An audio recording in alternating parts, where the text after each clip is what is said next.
Olá, bem-vindos a mais uma aula com o aspirante a professor Andrés. Hoje eu quero falar sobre o sistema binário, o tão famoso sistema de codificação, de criptografia que dá segurança aos seus aparelhos eletrônicos. É o tão famoso sistema que se compõe unicamente de zeros e uns, mas ele é na verdade mais complexo do que só alternar zeros e uns aleatoriamente. Mas é bastante simples, acho que qualquer um consegue entender.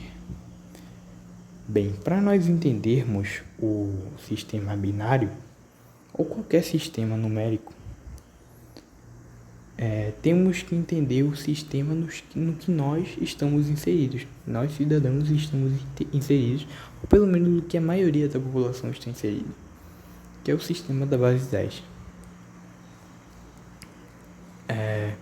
Esse sistema, o sistema decimal, ele é chamado assim por duas razões. Cada algarismo que você tem 10 possibilidades, ou seja, há 10% de probabilidade de ser qualquer número o seu algarismo. O 0% tem 10% de probabilidade de ser um algarismo de algum número.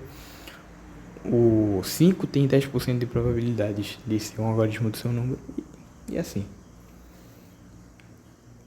Então, variam do 0 até o 9.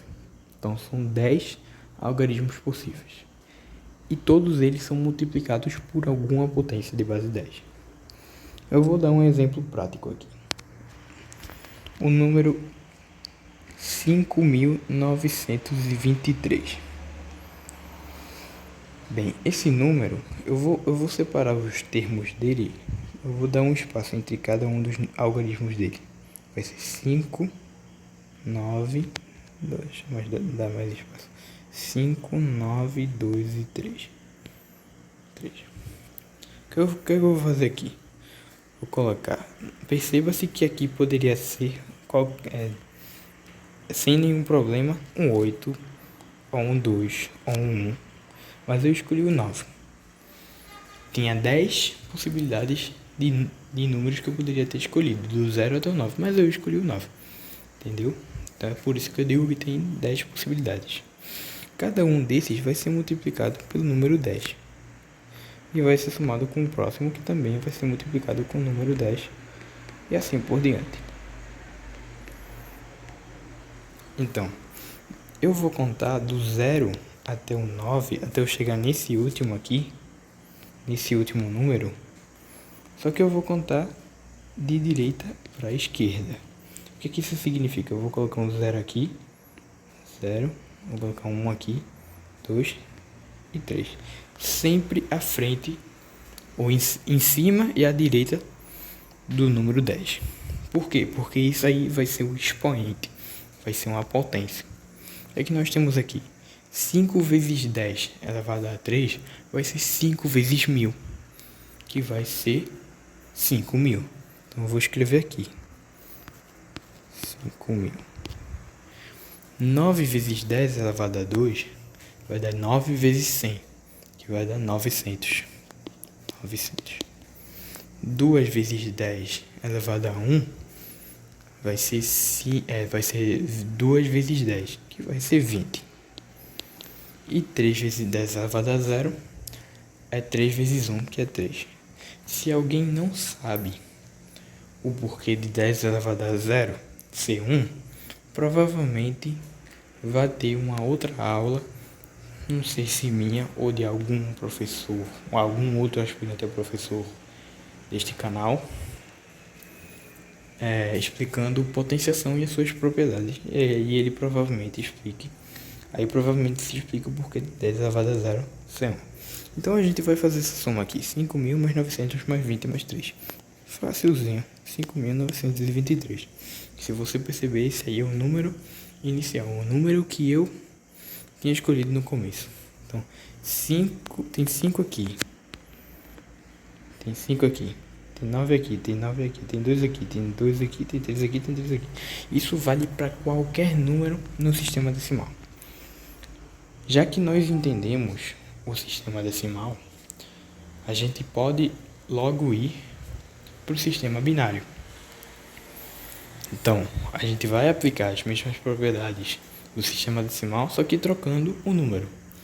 Por exemplo, se tinha 10 possibilidades de ser um algarismo qualquer no sistema decimal, então aqui só vai ter 2. Se lá oscilavam entre o 0 e o 9, aqui oscilam nada mais e nada menos do que entre o 0 e 1. Tá bom? Só tem as possibilidades de 0 e 1. E as potências vão ser de base 2. Ok? Base 2. Então, eu vou pegar um número um pouco menor aqui. Eu vou pegar o número 58. 58. O que é que a primeira coisa que você tem que fazer ao ver o número no sistema binário é ver a potência imediata de base 2 que surpasse esse limite aqui. O limite vai ser esse número. Talvez esse conceito que eu acabei de falar seja um pouco confuso. Mas veja, você vai ver as potências de base 2. 2 elevado a 1, 2. 2 elevado a 2, 2 ao quadrado no caso. 4, 2 ao cubo, 8 e assim. Você vai ir vendo, né? Até ver a que seja maior do que essa aqui. No meu caso, eu já sei qual é. É 2 elevado a 6, que isso aqui dá 64. Então, o que é que eu sei a partir disso? Que 2 elevado a 6 não vai aparecer no meu número. Ele não vai aparecer. Então, qual é a máxima potência que vai aparecer no meu número? 2 elevado a 5. 2 elevado a 5. Então, eu vou colocar todas as outras. 2 elevado a 4, 2 elevado a 3, 2 elevado a 2, 2 elevado a 1 e 2 elevado a 0. 2 elevado a 0. Tá.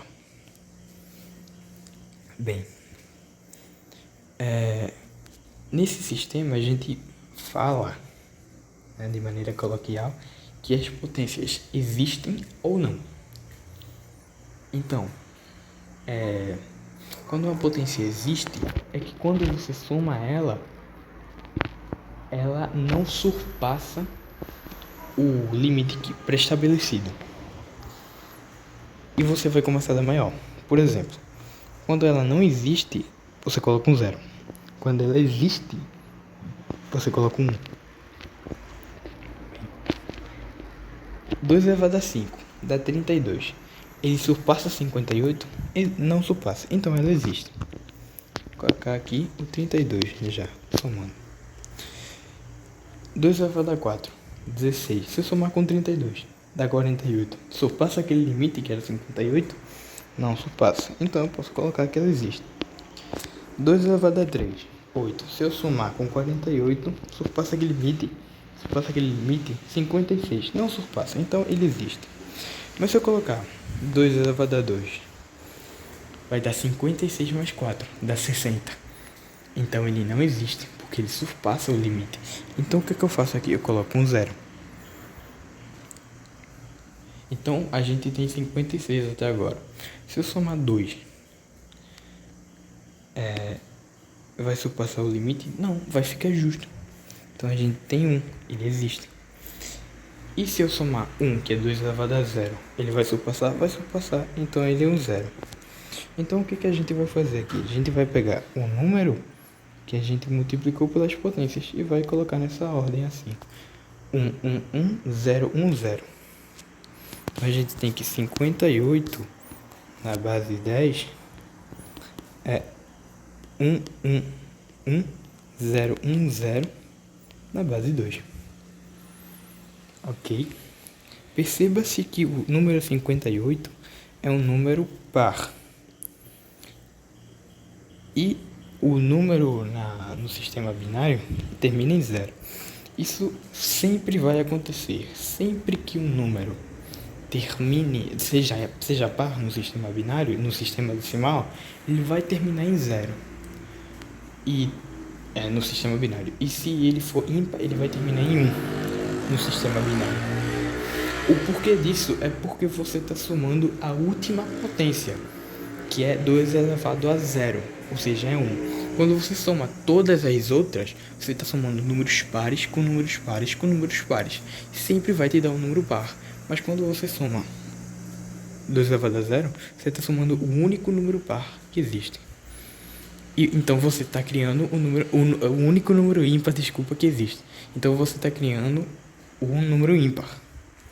Tá bom? Então, se por exemplo, vamos dizer que você está fazendo uma prova e te dizem, descubra se este número tem descubra o resto deste número quando no sistema decimal se divide por 2. Você só tem que ver o número final. Se for 0, o resto é 0. Se for 1, o resto é 1. Simples. É por isso que tem um método, né, que muita gente divulga, que é, por exemplo, vou pegar o número 19 aqui. Vou dividir por 2. 1. Resto 1. Isso aqui dá 9. Divido por 2. Sempre vai ser uma divisão por 2. Dá resto 1. Isso aqui dá 4. 2. Resto 0 e assim. Perceba-se que ele vai de baixo para cima. E assim tu vai gerar o teu número binário. O teu número no sistema binário. Mas eu não queria ensinar isso porque isso é muito simplista. Funciona, né? Mas eu acho bastante simplista e não explica direito o como surge esse sistema. Então ele termina em 1. O resto 1 porque ele é um número ímpar.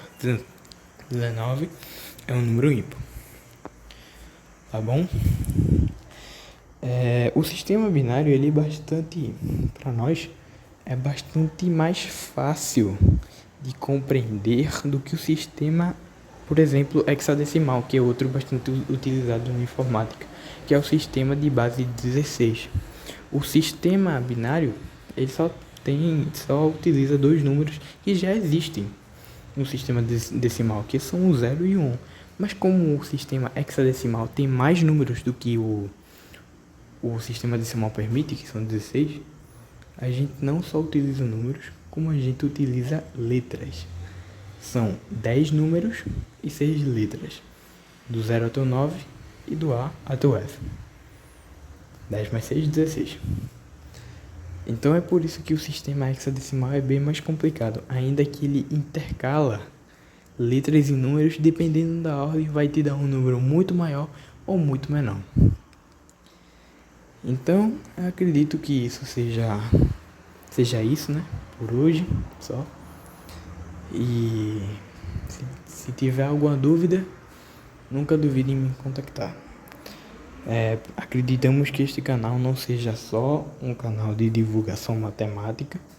Acreditamos que ele possa ser um canal que divulgue o pensamento crítico. Acreditamos que possa ser um canal que divulgue, que fale de outras matérias como filosofia, história, geografia. Nós, como continuamos sendo estudantes, continuamos aprendendo, continuamos querendo ensinar.